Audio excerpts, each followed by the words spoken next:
O que Jesus demonstra com suas palavras em todo o seu viver neste mundo é que antes de tentar corrigir os erros dos outros, deve o homem corrigir ou pelo menos esforçar-se por corrigir os seus.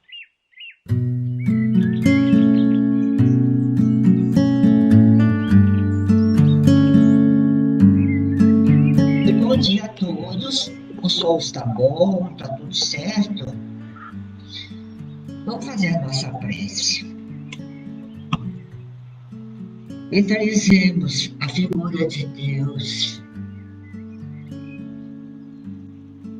nosso Pai, e Jesus, nosso irmão, nosso amigo e nosso mestre querido. Mais uma vez estamos aqui para refletir sobre o Evangelho. Esse Evangelho de paz, de amor, que nos dá sentido para a nossa vida. Que Deus nos ilumine e Jesus esteja conosco. E que assim seja. Então, gente, hoje iremos refletir sobre o capítulo 10 do Evangelho segundo o Espiritismo. Bem-aventurados os que são misericordiosos. E dentro do capítulo, os itens 19 a 21. É permitido repreender os outros? É uma questão muito delicada. Como agir diante de circunstâncias, fatos, posturas que denotem condutas inadequadas? Quando devemos e como fazemos para chamar a atenção de alguém por comportamentos que comprometem a segurança e paz de outras criaturas? Há de considerar que cada caso é um caso por si só. Há agravantes, atenuantes, características próprias e peculiares a cada situação que nunca permitem estabelecer-se uma receita pronta que resolva todas as ocorrências. Por isso, recorramos à doutrina espírita.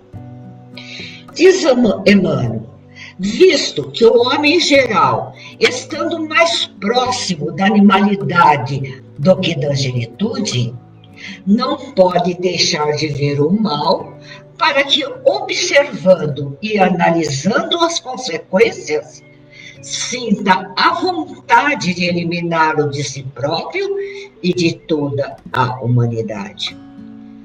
No item 13 deste capítulo, Allan Kardec, escrevendo sobre a frase de Jesus, não julgueis para não serdes julgados, disse que essa não deve ser tomada no seu sentido absoluto, visto que a letra mata e o espírito vivifica.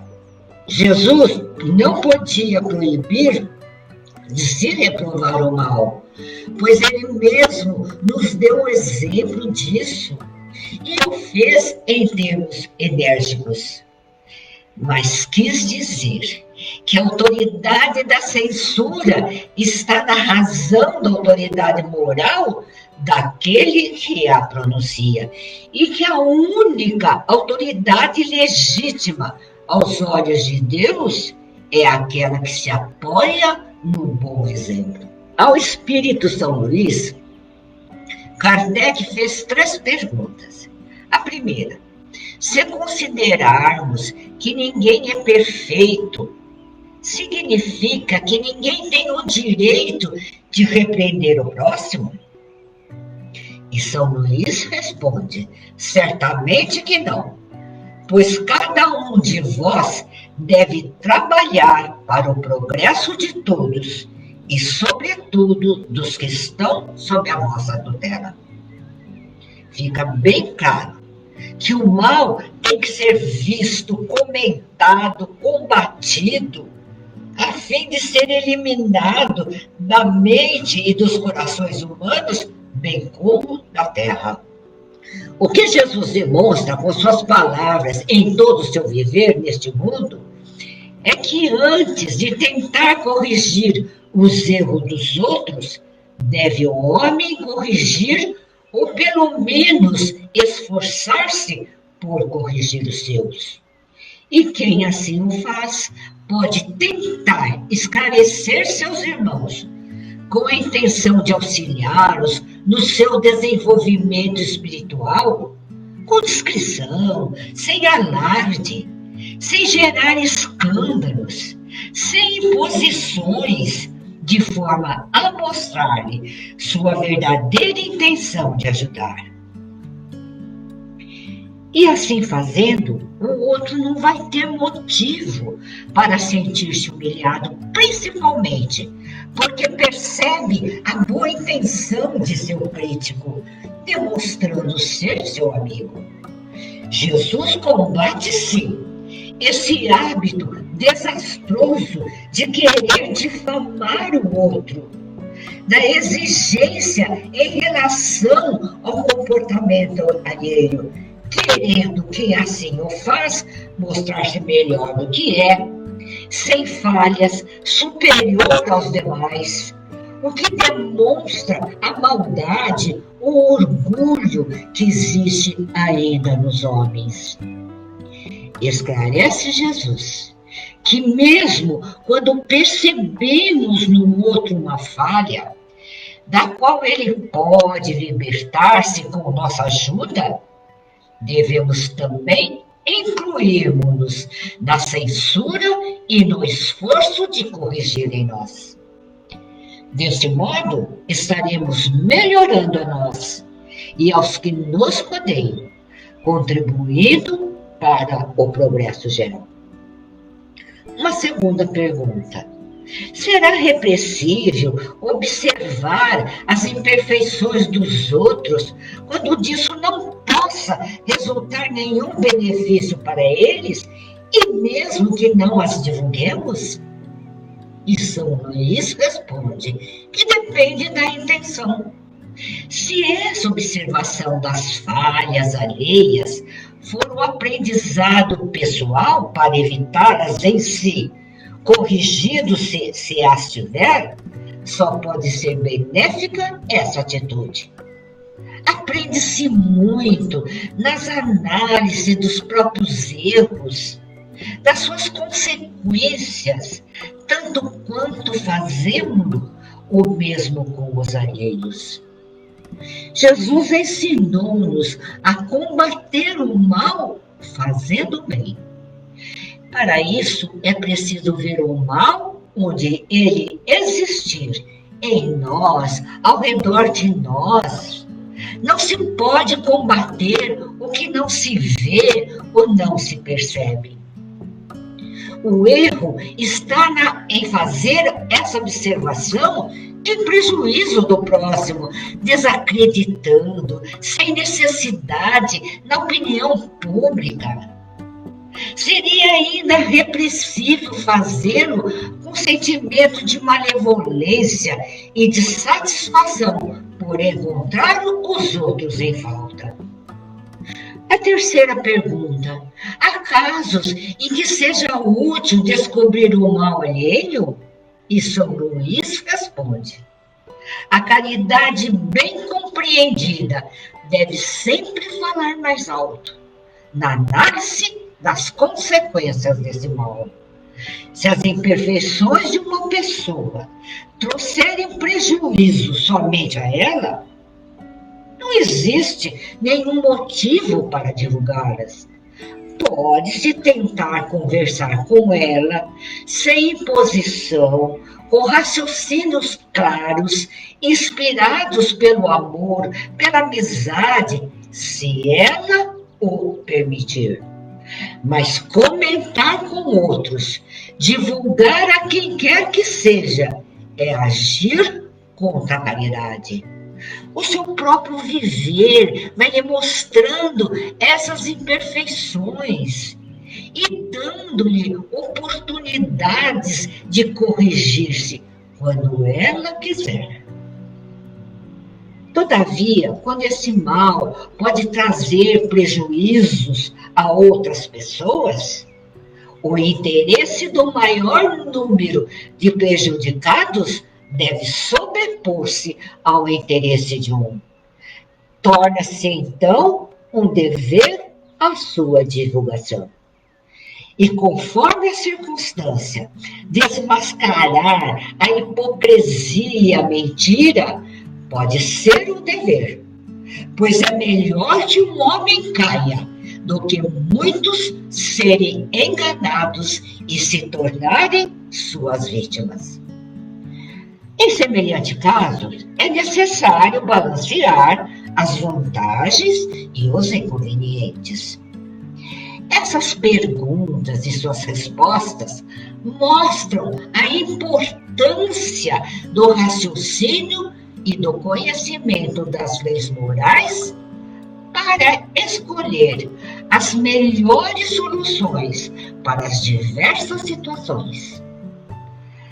Para saber optar por essa ou aquela conduta com acerto, sem provocar novos problemas, muitas vezes mais sérios, o conhecimento da moral divina trazida por Jesus é condição sine qua non para fazer-se a escolha mais correta, a que possa resolver sem causar danos maiores a ninguém, mas sempre em dúvida apelar para a caridade bem compreendida, pesando as vantagens e os inconvenientes para os envolvidos. Vamos ver se tem alguma coisa aqui.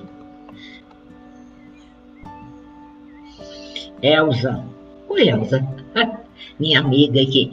A grande diferença entre combater o mal é dever e combater quem pratica o mal é equívoco. Nagila, o bem eterno é a lei suprema. Mantenha-se no bem a tudo e a todos que a vida se lhe converterá em fonte de bênção. Nagila, muito obrigada. Examinemos agora uma das mais famosas passagens do Evangelho, mas também uma das mais incompreendidas na sua plenitude. A mulher adúltera em João, capítulo 8, itens de 1 a 11. Ela é toda ela é um lindo poema de perdão.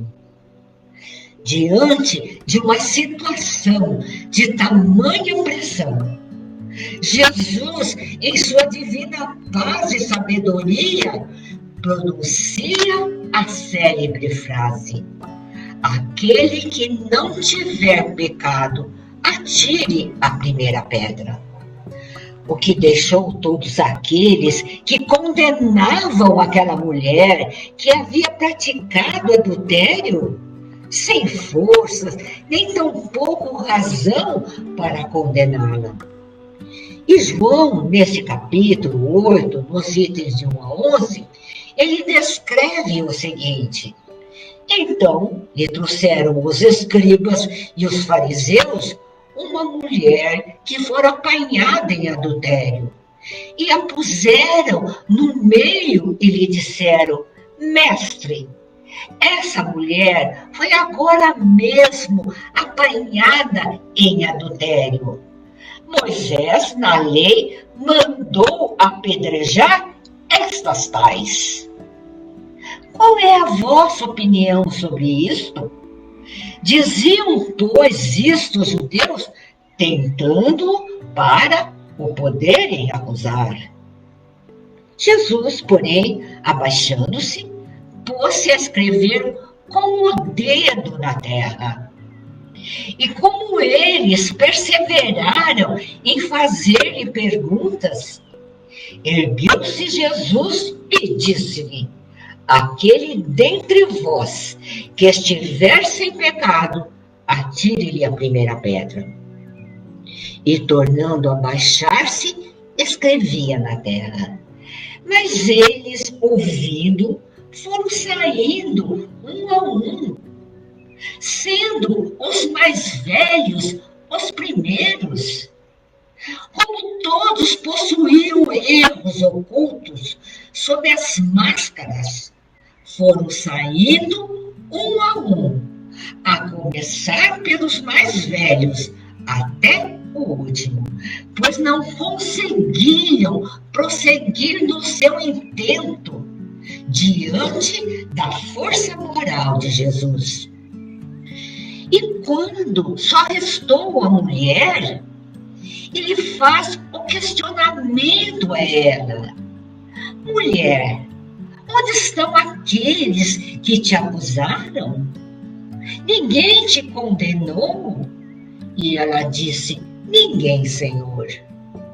E ele, o único com autoridade moral para condenar, pois isento de erros, diz: nem eu te condeno. O amor convida a não julgar, condenar ou punir. O amor convida à renovação de atitudes. Vai-te e não peques mais. Fato que se constitui no convite a auto-perdão, responsabilizar-se pelo erro, arrepender-se dele, aprender as lições que ele proporciona e evitar repetir o erro novamente, até internalizar o acerto. Vai-te e não peques mais. Mas o que é pecado? Trazemos ainda uma relação extremamente negativa com a palavra pecado, fruto da deturpação que esse termo sofreu ao longo do tempo, especialmente na Idade Média, estando associado a algo abominável que precisa ser eliminado de nossas vidas com muita penitência e sofrimento. Nessa percepção medieval, o pecado está intimamente ligado à culpa e punição, e por isso deve ser execrado. Na realidade, a concepção cristã original não tem o peso que hoje vemos nessa palavra. A palavra pecado foi traduzida a partir do original grego amartia, que significa literalmente errar o alvo. Como disse o Marquinho na sua reflexão, pecar significa errar o alvo, errar o caminho a ser percorrido. E foi isso que aconteceu com a mulher. Ela apenas se equivocou em suas ações. Percebe o erro cometido quando tem a consciência desperta e deseja retornar o caminho correto, retornar à casa do Pai. E é exatamente isso que Deus deseja de nós, a nossa reabilitação. O aperfeiçoamento será realizado pelas experiências que passamos, com erros e acertos. E Kardec diz que o princípio da indulgência, em que não devemos condenar nos outros o que nos desculpamos em nós. Há mais de 2000 anos, esse fato aconteceu justamente no meio do povo que recebera a primeira grande revelação divina, os 10 mandamentos recebidos por Moisés há uns 1300 anos antes, onde um deles é, não matarás. A lei do apedrejamento da mulher adúltera, uma das mais injustas na história da humanidade. Pois para haver o adultério, são necessários um homem e uma mulher.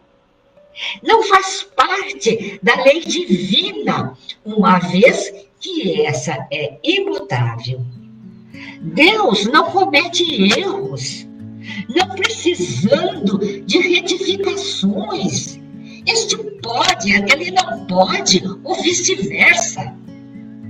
Os 10 mandamentos continuam sendo a base de toda a justiça humana e divina. Mas o que é mandamento? A ideia que Jesus faz de mandamento diz respeito ao exercício do conjunto de leis criadas por Deus para a condução do universo, conforme a questão 621 de O Livro dos Espíritos. Ao ler a palavra mandamento, imediatamente associamos a uma ordem imperativa, obrigação, imposição, mando, algo que se deve fazer obrigatoriamente, sob pena de caso não seja realizado, haver sanções aos infratores. E resta-nos refletir sobre a seguinte pergunta: como pode o amor ser uma imposição, uma obrigação? Ao realizar um estudo psicológico do Evangelho, percebemos que para Jesus, mandamento significa apenas uma regra de conduta a ser exercida pela criatura ao longo do seu processo evolutivo, no qual terá o tempo que for necessário para realizar essa ação. Não se evolui forçando-se a natureza, mas desenvolvendo de forma gradativa e suave. As demais leis promulgadas por Moisés foram leis adequadas ao grau de evolução de um povo. Rigorosa, inflexível, cruel em determinados pontos, para manter pelo temor a unidade dos seus membros, que se destacavam pela manutenção da fé em Deus único, embora pelo tempo vivido no Egito e pelas dificuldades da jornada estivessem um tanto descuidados das suas tradições, influenciados pelos usos e costumes egípcios. Moisés exercia seu poder de chefe de um povo da maneira que julgava ser necessário, na longa caminhada 40 anos em direção à terra prometida. Mas as suas leis, excetuando os mandamentos recebidos através de sua mediunidade, foram leis adequadas para aquele povo naquela época. A cena descrita por João transporta-nos ao tempo de Jesus, em um lugar público, onde um grupo de homens se aproxima dele, colocando uma mulher assustada no centro de uma roda que se formara, para exigir-lhe uma posição diante da lei. Ele não tinha nenhuma autoridade civil ou religiosa para libertá-la da morte. Vemos Jesus ouvindo as perguntas, percebendo a intenção do grupo presente de conseguir um motivo para acusá-lo de desrespeitar a lei. Vê a mulher atemorizada, sabendo o que a esperava, porque conhecia a lei injusta e cruel. Não se altera, não se horroriza, não acusa ninguém, não tenta convencê-los a mudar de atitude. Chega a agachar-se para escrever com o dedo na terra. Como os homens insistiram, porque queriam pegá-lo em falta em relação ao cumprimento da lei mosaica ou em contradição aos seus ensinos, visto que o apedrejamento da mulher adúltera seria uma incoerência, uma contestação aos seus ensinos, simplesmente diz que aquele dentre eles que estivesse em pecado, isto é, sem erros, sem infringência das leis, que atirasse na mulher a primeira pedra, continuando a escrever na terra. O espanto deve ter sido muito grande. Não havia nas palavras de Jesus nada que desrespeitasse Moisés, nem incoerência com seus ensinos. Apenas demonstrou-lhes que nenhum deles estava isento de erros. Portanto, não tinha autoridade moral para julgar, condenar e aplicar a pena. E a frase de Jesus: aquele que tiver sem pecado, atire a primeira pedra, continua sendo lida, estudada, divulgada, repetida. E nós, que nos consideramos cristãos, encarnados e desencarnados, ainda não nos desvencilhamos do hábito de apontar, criticar, censurar, condenar, desejar punir os que cometem erros.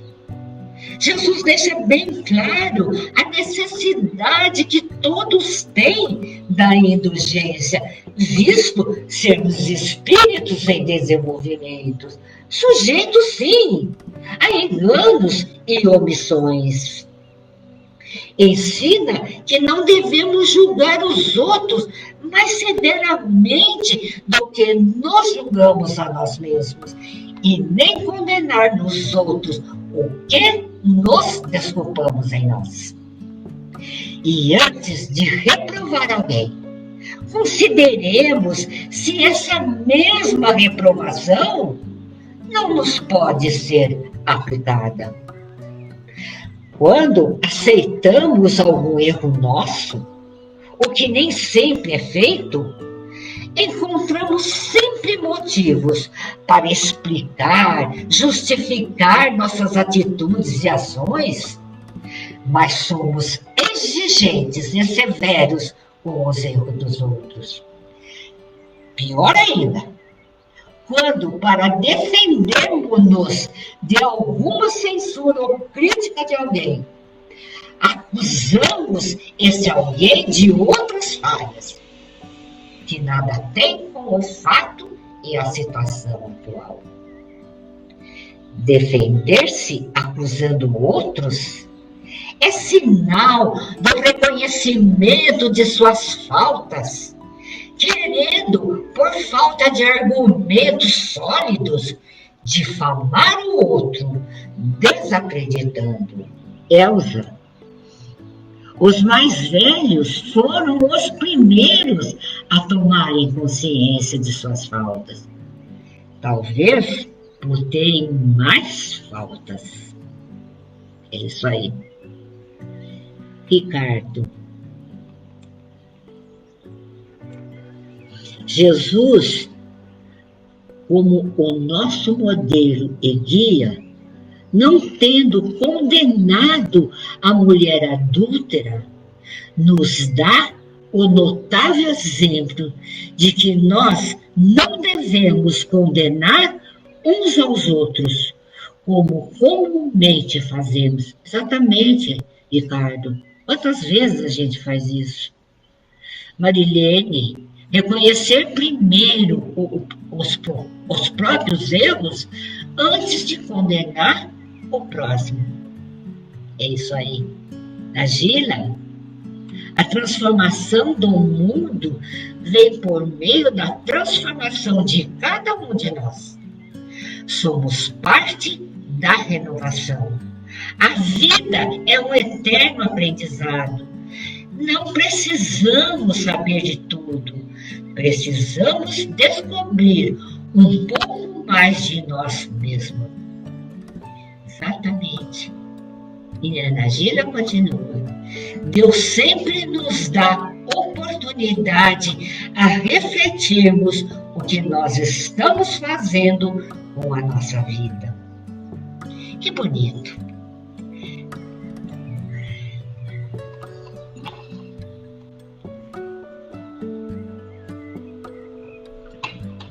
Então vem uma pergunta.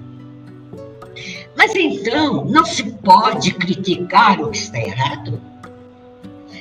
Kardec esclarece que pode haver dois motivos na censura da conduta alheia: reprimir o mal ou desacreditar a pessoa cujos atos se critica. Esse último, desacreditar a pessoa, não tem a menor justificativa, decorrendo da maledicência e da maldade, demonstrando imperfeição moral, necessitando quem assim age de reeducação dos seus sentimentos e emoções, partindo do reconhecimento de suas falhas. Agora, quanto ao primeiro motivo, reprimir o mal, é necessário que ele exista e seja cumprido a fim de que o mal seja banido dos corações humanos e, por consequência, eliminado da sociedade. Assim, esse ensino de Jesus não pode ser levado em conta no seu sentido absoluto, uma vez que o mal, para ser debelado, tem que ser reconhecido. Agora, apontá-lo, pois, onde aparece, com o propósito de combatê-lo, pode ser uma atitude louvável, uma vez que daí pode surgir o bem. Aliás, não deve o homem ajudar o progresso dos seus semelhantes? Jesus não podia, pois, proibir de se reprovar o mal. Demonstrou com clareza e objetividade que a autoridade da censura está na autoridade moral daquele que a pronuncia. Tornar-se culpável daquilo que se condena nos outros é abdicar dessa autoridade e, mais ainda, é arrogar-se o direito de repressão. E acrescenta, colaboradores valiosos e respeitáveis são relegados à margem por nossa irreflexão em muitas circunstâncias, simplesmente porque são portadores de leves defeitos ou de sombras insignificantes do pretérito, que o movimento em serviço poderia sanar ou dissipar. O Espírito Emmanuel, comentando a passagem, por que reparas o argueiro no olho do teu irmão? Diz-nos que devemos habituar a visão na procura do melhor, a fim de que não sejamos ludibriados pela malícia que nos é própria, buscando bagatelas, perdendo o ensejo de grandes realizações. Porque reparas o argueiro no olho do teu irmão? Qual é o significado de olho? Percebemos que Jesus não diz olhos, e sim olho. O olho simboliza o ser essencial que traz em si a luz de forma latente, pois foi criado à imagem e semelhança do Criador. O olho simples que ele fala significa o espírito criado simples e ignorante. E Jesus usa uma ilustração com base na figura do olho para denunciar o comportamento hipócrita que leva ao juízo errado. Jesus fala do julgamento justo, que não é feito sobre as bases da hipocrisia e justiça própria, mas sobre as bases do discernimento cuidadoso, fundamentado no zelo pelas palavras de Deus. Para julgar-se a si mesmo, seria necessário poder mirar-se em um espelho, transportar-se de qualquer maneira fora de si e considerar-se como outra pessoa, perguntando: que pensaria eu se visse alguém fazendo o que faço? Olhar para si mesmo como se outra pessoa fosse é a maneira melhor, talvez a única, de conhecer-se a si próprio. E quanto mais se estuda os evangelhos, mais Jesus se agiganta, se eleva, sublima aos nossos olhos a nossa imperfeita capacidade de compreensão e entendimento. E seus ensinos de mais de 2000 anos mostram-se atuais e cada vez mais necessário a toda a humanidade. Depois que a luz em ti não sejam trevas, as pessoas que escolhem o caminho do mal vão criando trevas. O processo tenebroso com o qual sofistica e usa a inteligência para o mal.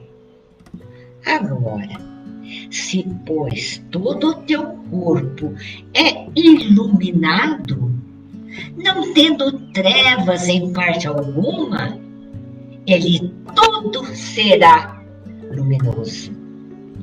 E Jesus aborda aqui o processo evolutivo do ser humano, que é gerado por um processo de transformação gradativa e suave, no qual vamos iluminando-nos pelo conhecimento da verdade universal e pelo autoconhecimento, transmutando gradualmente os sentimentos egóicos em sentimentos essenciais.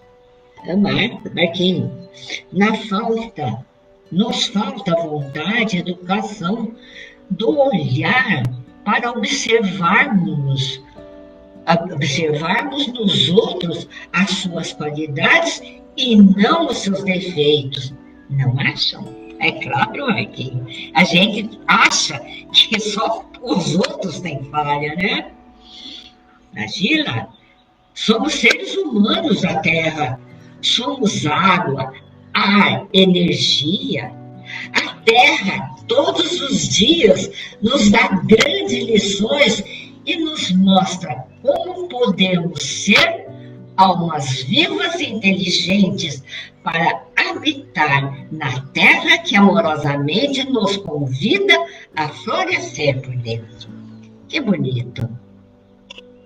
Roberta, com certeza, tanto falta ainda para sermos amorosos com nossos semelhantes. Nós estamos engatinhando ainda, né? Rita. Oi, Rita, tudo bem? Um bom domingo para você também. Tem uma história que eu acho que todos vocês conhecem, já ouviram falar, mas ela tem muito a ver com a nossa reflexão. Ela traz ensinamentos que a gente está vendo no dia a dia. A história dos 7 homens sábios e o elefante. A história dos 7 homens sábios e um elefante teve origem no subcontinente indiano. Diz a lenda que em uma cidade viviam 7 sábios cegos que davam conselhos a todas as pessoas que os consultavam para resolver os seus problemas. Os homens eram amigos, mas mantinham uma competitividade acirrada e acabavam discutindo o tempo todo para evidenciar quem era o mais sábio. Um dia, depois de uma conversa cansativa sobre a verdade, o 7º sábio se aborreceu e resolveu ir embora para as montanhas. E disse aos amigos: somos homens cegos e talvez possamos ouvir e entender melhor que as outras pessoas a verdade da vida. Mas vocês ficam discutindo como se quisessem ganhar uma aposta, um jogo. Cansei dessa competição, vou-me embora. Um dia, um comerciante chegou à cidade montado em um belo elefante africano. As pessoas nunca tinham visto um animal daquele porte, e nem os cegos, e todos saíram à rua para vê-lo. Os cegos rodearam o elefante para tocá-lo, e o primeiro sábio apalpou a barriga do animal e disse: é muito parecido com a parede. O segundo sábio, tocando as suas presas, o corrigiu: é muito parecido com uma lança. O terceiro sábio, que segurava a tromba do elefante, retrucou: é muito parecido com uma cobra. A mão do quarto sábio acariciava o joelho do elefante e o sábio contestou: é parecido com uma árvore. O quinto sábio gritou quando mexia nas orelhas do elefante: é muito parecido com um abano. O sexto sábio, irritado, rebateu: todos vocês estão errados. O elefante é parecido com uma corda. Disse, tocando a pequena cauda do elefante. E, alvoroçados, os 6 sábios ficaram discutindo. Até que o 7º sábio, descendo das montanhas, apareceu conduzido por uma criança. Ao ouvir a contenda, pediu ao menino que desenhasse no chão a figura do elefante. Quando tateou os contornos do desenho, percebeu que todos os sábios estavam certos e iludidos ao mesmo tempo. Agradeceu ao menino e afirmou: é assim que nós nos comportamos perante a verdade. Pegamos apenas uma parte, pensamos que é o todo e continuamos tolos. Então, gente, um bom domingo para vocês e que vocês possam ter uma semana cheia de paz, de amor, de compreensão e não pegando em detalhes que podem então transformar a vida de uma pessoa em um inferno. Bom dia a todos.